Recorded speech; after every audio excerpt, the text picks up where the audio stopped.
Good evening from New York. I'm Chris Hayes. So, what did Donald Trump's attorney and Jeffrey Epstein's key accomplice talk about today? That's the question everyone seems to be asking after today's meeting between Ghislaine Maxwell, the convicted child sex trafficker who procured and groomed girls as young as 14 to be raped by Epstein and others, and Deputy Attorney General Todd Blanche, who was elevated to that role this year after working as Trump's personal criminal defense attorney last year.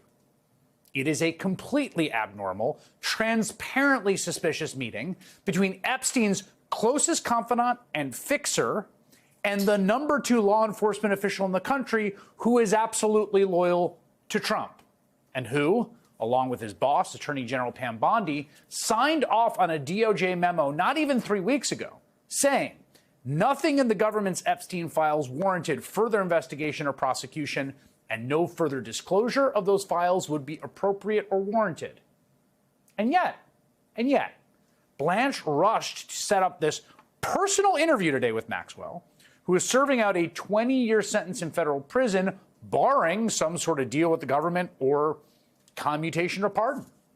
Now, we don't know if that's what they talked about. We do know that Maxwell's attorney emerged from the interview in a good mood. First, we want to thank the Deputy Attorney General for being so professional with all of us and for meeting with us. He took a full day and asked a lot of questions, and Ms. Maxwell answered every single question. We don't want to comment about the substance of the meeting for obvious reasons, and we'll go from there. So thank you all so much.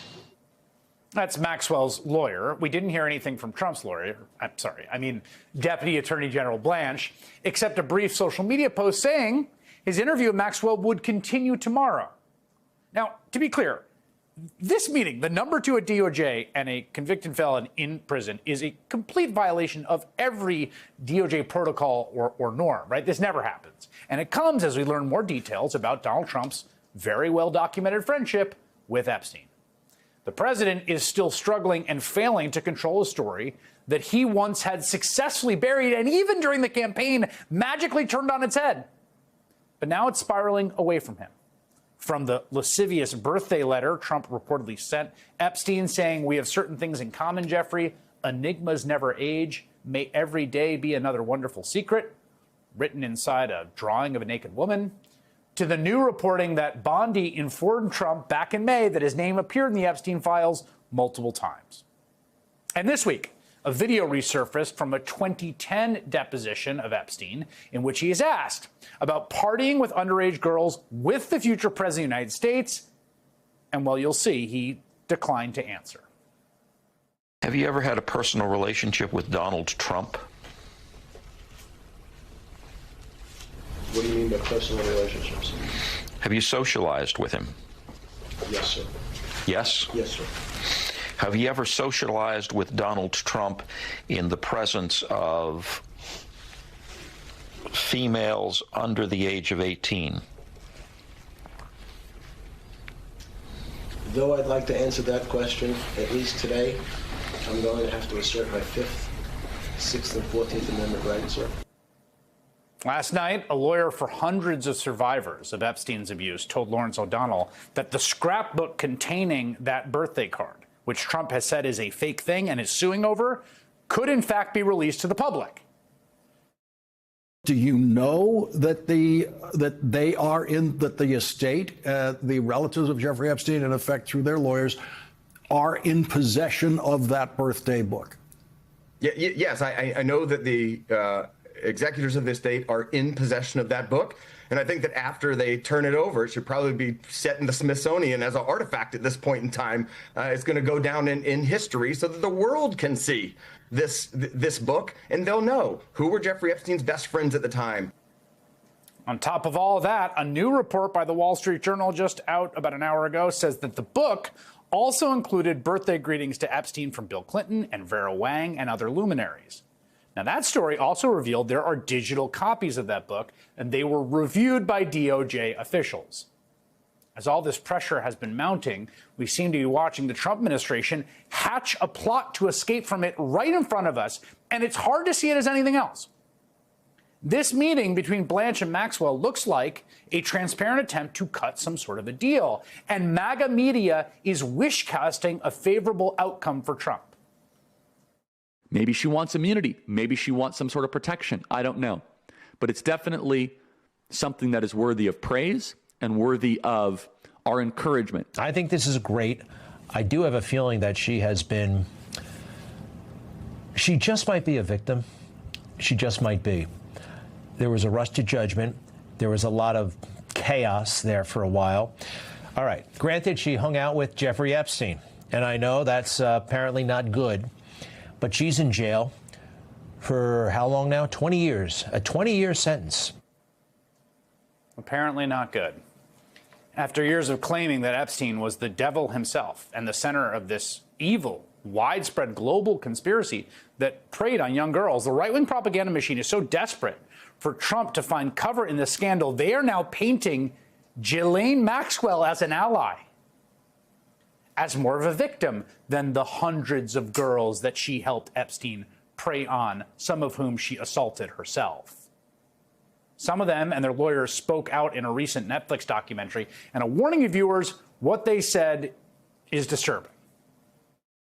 I think Jeffrey Epstein is the undisputed most prolific sexual predator of all time. But without Ghislaine's help, he could never have pulled off such an elaborate scheme. Once I was on my back and she had pulled the sheet down, she touched my breasts and I felt very uncomfortable. Ghislaine asked me to do things while I was massaging Jeffrey, and I said I didn't feel comfortable. And she's like, well, why wouldn't you?